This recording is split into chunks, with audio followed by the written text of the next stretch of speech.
The Sentinel Vault sits beneath a skyscraper in downtown Chicago. 3 stories of steel, concrete, and paranoia. They say you could drop a nuclear bomb on it, and the only thing that'd survive is the paperwork. On November 12, 2023, at exactly 3:47 a.m., the vault doors opened. Not by force, not by explosives. They simply opened, like they'd been invited. $47 million in bearer bonds, 230 safety deposit boxes, a collection of diamonds worth more than most countries' GDP. All of it gone. And the man responsible? He was asleep in his office the entire time. At least that's what the cameras showed. But here's the thing about Eli Turner. He wasn't just the head of security. He designed the vault systems himself. Every camera, every lock, every failsafe. He knew the Sentinel better than he knew his own daughter's face. And that's exactly why nobody suspected him. At least, not at first. See, Eli wasn't some mastermind with a crew and a plan. He was a middle-aged man with a bad back, a prescription for sleeping pills, and an ex-wife who just remarried a guy who drove a Porsche. But what he had, what he'd always had, was a brain that never stopped turning. 3 weeks before the heist, Eli discovered something in the vault's financial records, something that made his blood run cold. Sentinel wasn't just storing money, they were cleaning it for the Vasquez Cartel, and his ex-wife Valeria, she was the one delivering it. The man who'd built this fortress had just found out his ex-wife was using it to launder cartel cash. The man who'd given everything to Sentinel was about to be thrown under the bus by Silas Greer, the CEO who smiled while shaking Eli's hand and signing his termination papers behind his DAC. Eli didn't plan the heist for the money, he planned it for revenge. And that's what makes this story so dangerous. When a man with nothing left to lose decides to burn it all down, he doesn't think about the collateral damage. The vault had 16 layers of security: motion sensors, thermal imaging, pressure plates, biometric locks, a team of armed guards who rotated positions every 4 hours on a randomized schedule. Eli had built a system so paranoid that even he couldn't fully override it. But Eli also knew something nobody else did.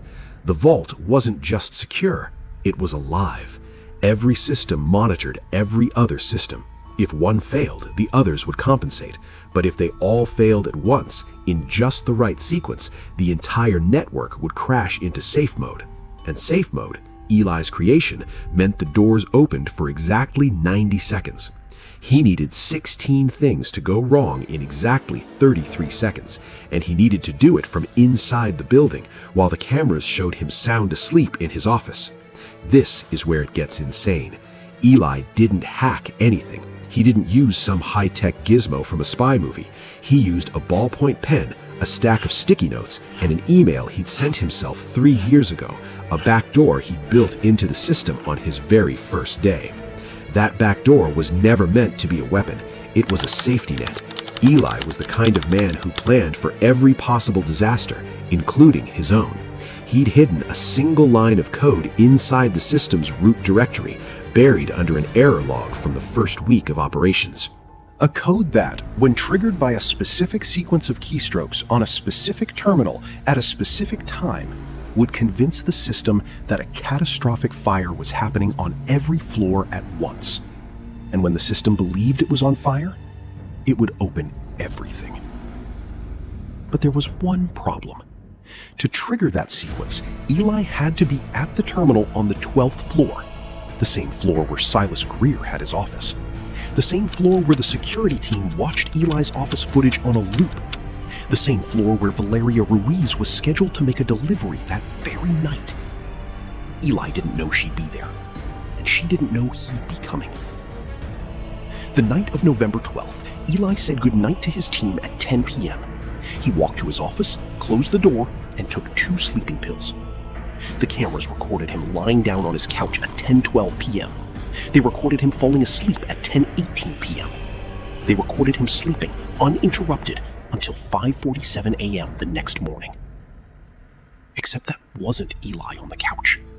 It was a mannequin he'd built in his workshop, covered in a blanket, fitted with a battery-powered heating pad to show up on thermal imaging, and wearing a shirt that matched exactly what Eli had worn that day. At 3:46 a.m., Eli Turner was in the 12th floor maintenance closet, typing a sequence of 87 keystrokes into a terminal that hadn't been touched in years. At 3:47 a.m., every fire alarm in the Sentinel building went off simultaneously, except all of them were silent.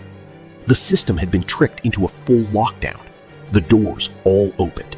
The vault threw itself open like a gift. And Eli Turner walked out with $47 million in bearer bonds, negotiable, untraceable, smaller than a briefcase, tucked into the pockets of a janitor's uniform he'd been wearing under his suit the entire day. But here's the thing about perfect plans. They assume you know all the variables, and Eli had no idea that Valeria Ruiz was watching from the shadows. She'd figured out his plan 3 weeks earlier. She'd been waiting for this night, and she wasn't planning to stop him. She was planning to take everything. When Diana Vance walked into the Sentinel building at 6:15 a.m., she'd already been awake for 22 hours. The FBI's Financial Crimes Division had been watching Sentinel for months, waiting for a slip. They didn't expect a full-scale implosion. Diana had a reputation. She was the agent who caught the Comstock brothers, a three-man team that had stolen $80 million in cryptocurrency by convincing a bank's AI that they were the CEO. Her methods were unorthodox. She didn't follow evidence, she followed patterns, and the pattern she saw in the Sentinel vault was terrifying. Nothing was forced, nothing was broken. The system hadn't been hacked, it had been reasoned with. Someone had talked the vault into opening, the way you'd talk a dog into giving up a bone. This wasn't a heist, it was a conversation, and the person on the other end of that conversation knew the vault better than anyone alive. Her team found the maintenance closet at 8:23 a.m. The terminal was still warm. The keystroke logs had been wiped, but not completely. Diana's tech guy, a kid named Rivers who could read code like poetry, found a ghost file buried under 3 layers of corrupted data, a file that contained one phrase, November 12th, backup system diagnostic. Eli Turner had signed that diagnostic with his own username. But when Diana walked into Eli's office, he was sitting at his desk, drinking coffee, looking like a man who just had the best night's sleep of his life. The mannequin was gone, the blanket was folded, the couch was perfectly neat, and Eli looked her in the eye and said, "I assume you're here about my system malfunction." Diana's instincts went red. This man wasn't panicked, he wasn't defensive. He was calm the way predators are calm when they've already eaten. But she had nothing. The footage showed him sleeping. The logs didn't lead anywhere. And Eli had an alibi that was airtight. His ex-wife Valeria had been seen on the 12th floor at exactly 3:47 a.m., and she'd run from the scene. Valeria Ruiz became the prime suspect, and Eli Turner became the victim. The narrative wrote itself. Cartel liaison attempts to steal from her own operation, framed by a corrupt CEO's security footage, disappears into the wind with $47 million. It was clean, it was plausible, it was exactly what Eli wanted. But Valeria didn't disappear. She walked into Diana's office 5 days later, wearing a leather jacket and a smile that could freeze hell, and said, "You're looking for the wrong person, agent. Eli robbed the vault, and I have the proof." Valeria handed Diana a flash drive. On it was footage from a camera Eli didn't know existed, a hidden camera Valeria had installed in the maintenance closet 3 months earlier. It showed Eli typing at the terminal. It showed him entering the janitor's uniform. It showed him walking out of the building with the bonds. Diana had her arrest, but she didn't have her answers. If Valeria had the footage, why didn't she stop the heist? Why did she wait 5 days? And why was she helping the FBI take down her own ex-husband, a man she was supposed to be working alongside in the cartel? Valeria's answer was simple. Because Eli stole from me. Those bonds were my retirement. Silas Greer promised me a cut, and Eli took it. I'm not protecting the cartel, agent. I'm taking back what's mine. But Diana didn't believe that. She saw something in Valeria's eyes. Not anger, not betrayal, but excitement. Like she was watching a chess game she'd already won. And Diana realized in that moment that she wasn't investigating Eli Turner anymore. She was investigating 2 people who hated each other so much they might be working together just to destroy each other. And then the body showed up. Silas Greer was found in his penthouse apartment 3 days after the heist. He'd been shot twice in the chest with a .38, the same caliber Eli's father had used to kill himself when Eli was 9 years old. The gun was found in Eli's car. Eli had no alibi for that night, and his fingerprints were on the weapon. Diana called Eli into the interrogation room. She slid the gun across the table. She said, "You can talk to me, or you can talk to a jury. But if you think I'm gonna let you walk out of here, you're dumber than you look." Eli didn't flinch. He picked up the gun, turned it over in his hands, and said, "This isn't my father's gun. The serial numbers are wrong. Someone's planting evidence." Diana had been a Fed for 15 years. She'd heard every lie, every excuse, every desperate attempt to escape justice. But something about Eli's voice, it wasn't the voice of a guilty man. It was the voice of a man who'd already accepted his fate and was trying to control how it played out. The first flaw in Eli's perfect plan emerged 2 weeks before the heist. Valeria had approached him with a proposal, not to stop the theft, but to redirect it. She'd offered to help him fake the heist, take the fall, and disappear with the money. In exchange, she'd get a 30% cut and a clean escape from the cartel. Eli refused. He didn't trust her. He'd never trust her. But Valeria didn't need his trust. She needed his fingerprints, his schedule, his access codes. And she got all of them from the divorce paperwork he'd left in her apartment 3 years ago. Valeria had been planning this for years. She knew Eli was going to snap eventually. She'd seen the cracks in his careful control, the way he would stare at Sentinel's glass tower like it was a prison. She just needed to wait for the right moment, and then she'd take everything: the money, the credit, and his freedom. But Eli was smarter than she'd given him credit for. He'd built a second layer to his plan, a dead man's switch that would trigger if he was arrested. A series of encrypted emails would go out to the FBI, the IRS, and the Chicago Tribune, revealing Sentinel's money laundering operation. Valeria's name would be included. Silas's name would be included. Everyone who wronged Eli would burn. The only problem? Silas Greer was already dead, and the gun that killed him was in Eli's car. Someone had beaten Eli to the punch. The truth came out at 11:47 p.m. in a parking garage on the south side. Diana had followed Valeria to a meeting with a cartel accountant, a nervous little man named Horatio who was supposed to deliver the bonds to the Vasquez leadership in Mexico. Diana was hidden behind a concrete pillar, wire on, recording everything. She heard Valeria's voice, cold and precise. "The bonds are in a safe deposit box under my mother's name.